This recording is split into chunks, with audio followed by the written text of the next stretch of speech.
శ్రీనివాసరావు గారు భీమిలి నియోజకవర్గంలో దాదాపు 92,000 మెజారిటీతో గెలిచారని, నేను మెజారిటీలో 3వ స్థానంలో ఉన్నాను. ఆనాడు చంద్రబాబు నాయుడు గారికి అన్నగా భావించే పవన్ అన్నకు కూడా హామీ ఇచ్చాను.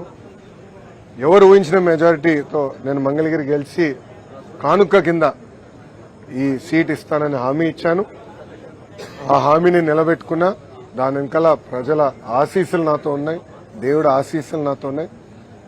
ఇంత మెజారిటీతో గెలిచిన తర్వాత మా పైన బాధ్యత పెరుగుతుంది, ప్రత్యేకంగా నా పైన బాధ్యత పెరుగుతుంది. మంగళగిరి ప్రజలకి నేను అనేక హామీలు ఇస్తాం కూడా జరిగింది. గత 5 సంవత్సరాలుగా వాళ్ళకి అనేక సంక్షేమ అభివృద్ధి కార్యక్రమాలు చేస్తాం కూడా జరిగింది. వచ్చే 5 సంవత్సరాలు వాళ్ళకి అనేక పనులు చేయాలి, ఇచ్చిన హామీలు నిలబెట్టుకోవాలి. ఒక ఆదర్శ నియోజకవర్గంగా మంగళగిరిని తీర్చిదిద్దే బాధ్యత ఇప్పుడు ఎమ్మెల్యేగా మంగళగిరి ప్రజల కోసం లోకేష్ చేస్తాడని ఈ మీడియా సమావేశంగా మంగళగిరి ప్రజలందరికీ తెలియజేస్తున్నాను.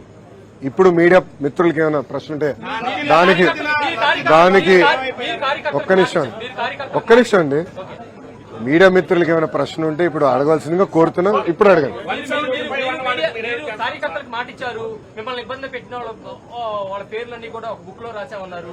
ఆ బుక్ లో ఉన్న పేర్లు పనికి కల్పించబోతున్నారా? అంటే వాళ్ళకి న్యాయం చేసే దిశగా లేకపోతే నేను మళ్ళీ చాలా స్పష్టంగా చెప్తాను. నా యువగలం పాదయాత్రలో స్పష్టంగా ప్రజలకి కార్యకర్తలకు నేను హామీ ఇచ్చాను. ఏ అధికారులు వైకాపా నాయకులైతే చట్టాన్ని ఉల్లంఘించి ప్రజల్ని తెలుగుదేశం పార్టీ కార్యకర్తలు ఇబ్బంది పెట్టారో వాళ్ళపైన ఎంక్వైరీ చేస్తాం. అధికారులకు సంబంధించిన విధంగా జ్యుడిషియల్ ఎంక్వైరీ చేస్తాం.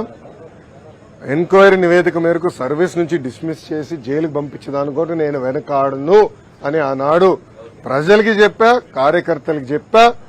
అది ప్రజలు ఒప్పుకున్నారు. అందుకే ఈరోజు ఎప్పుడు లేని విధంగా మనకు మ్యాండేట్ వచ్చింది. తప్పనిసరిగా ఇచ్చిన మాట, ఇచ్చిన హామీ నేను నిలబెట్టుకుంటాను అండి.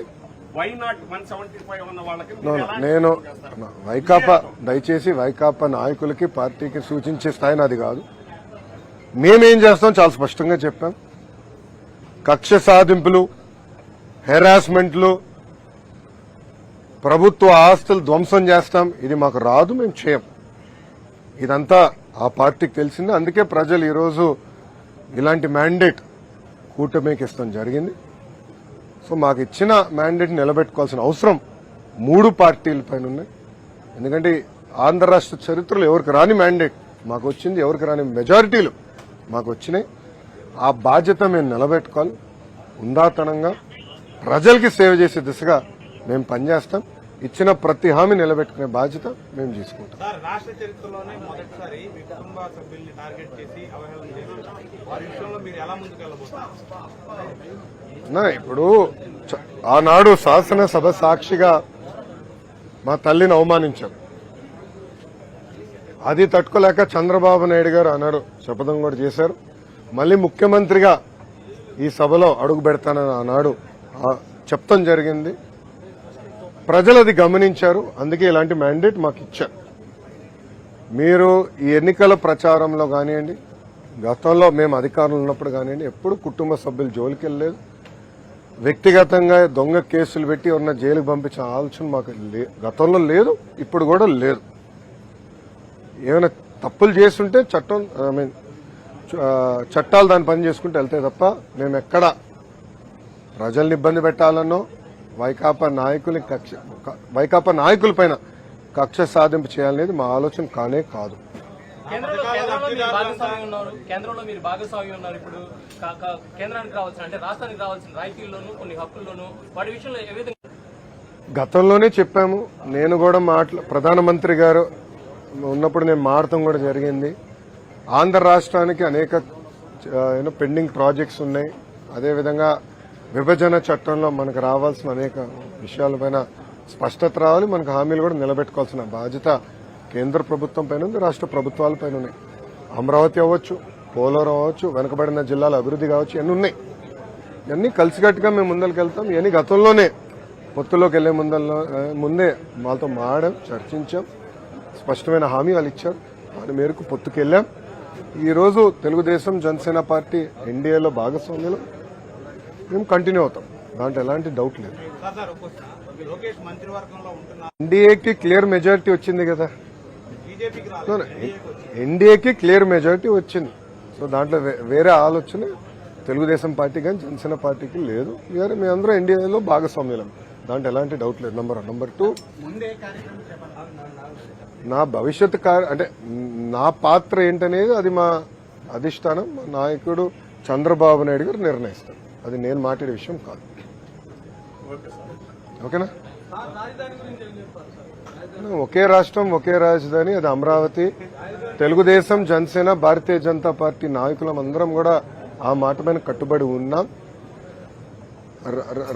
రాజధాని లేని రాష్ట్రానికి రాజధాని అవసరం, కానీ అదేవిధంగా అభివృద్ధి వికేంద్రీకరణ పనులు ఏదైతే ఆనాడు ప్రారంభించామో, ఇప్పుడు అనంతపూర్కి కియా మోటార్స్, చిత్తూరు జిల్లాకి అనేక ఎలక్ట్రానిక్స్ తయారు చేసే పరిశ్రమలు, కడప జిల్లాకి స్పోర్ట్స్, అలా స్పష్టమైన హామీలు గతంలో ఇచ్చాం. హామీలు కూడా నిలబెట్టుకున్నాం, కొన్ని చేయలేకపోయాం టైం సరిపోలేక. ఈసారి ఇచ్చిన ప్రతి హామీ నిలబెట్టుకునే బాధ్యత మేము తీసుకుంటాం. అన్ని జిల్లాలు సమగ్ర అభివృద్ధి చేసే బాధ్యత కూడా తెలుగుదేశం, జనసేన, భారతీయ జనతా పార్టీ ప్రభుత్వం తీసుకుంటాం. టూ ఎర్లీ అన్నాయన్ని, ఎందుకంటే చంద్రబాబు నాయుడు గారు మేము ఇప్పుడు వాళ్ళలాగా డేట్లు ముహూర్తాలు మేము ఫిక్స్ చేసుకోమండి. ప్రజలు తీర్పు వచ్చిన తర్వాత చేయాల్సిన పనులు ఉంటాయని, ప్రజలు తీర్పు రాకుండా ముందర మేమే ప్రమాణ స్వీకారం ఎక్కడ చేస్తాం, పలానా టైం చేస్తాం ఏనాడు మేము అనలేదు, అన్నాం. ఈరోజు తీర్పుని మేము అద్భుతమైన తీర్పు ఇచ్చారు, తీర్పుని మేము స్వాగతిస్తున్నాం, గౌరవిస్తాం. అది ఇద్దరు ఇప్పుడు పవన్ కళ్యాణ్ గారు, బాబు గారు కూడా కలవబోతున్నారు, కూర్చుని అన్ని విషయాలు మాట్లాడుకున్నారు. అది ఎప్పుడు ఏంటనేది నాయకులందరూ నిర్ణయిస్తారు. రేపు మళ్ళీ ఎన్డీఏ కూడా మీటింగ్ ఉంది, సో అన్ని జరగాలి, ఎంత డిసైడ్ చేస్తాం. కలిసికట్టుగా పనిచేశాం. మీరు చూస్తే 21 సీట్లకి 21 సీట్లు జనసేన పార్టీ గెలిచింది, 10 ఎమ్మెల్యే సీట్లు 8 స్థానాలు భారతీయ జనతా పార్టీ గెలిచింది. తెలుగుదేశం పార్టీ కూడా ఎప్పుడు రాని విధంగా మాకు వచ్చిన మెజారిటీ స్థానాలు మేము కూడా కైవసం చేసుకుంటాం జరిగింది.